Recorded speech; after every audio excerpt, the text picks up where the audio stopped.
kæreste, men de bor inde ved siden af, og ja, jeg er bare lige hos Køge, så jeg skal komme på ferie i Tyrkiet, bare roligt. Så er vi naboer i Tyrkiet. Så ja. Abonner. Ja. Så mine forældre og mor og søster og hun og Kasper spiser derinde. Fordi vi er i Tyrkiet lige nu på ferie i et par uger.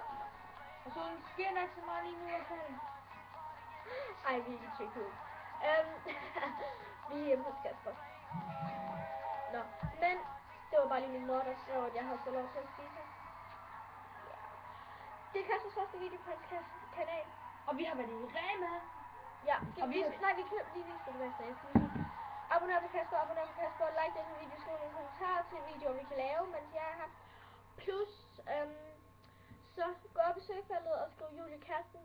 Julie, det ved I sikkert, hvordan man står til. Og så mellemrum KASTEN.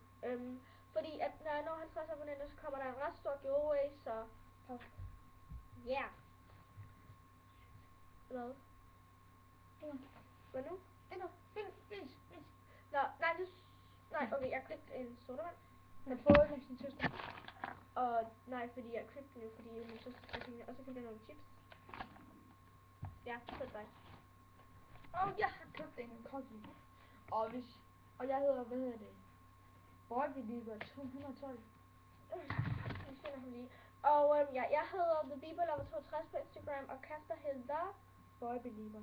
Boybeliever et eller andet, 112 eller sådan noget. 112. Og det er på Instagram. Ja, på Instagram. Boybeliever 112, eller 112, faktisk.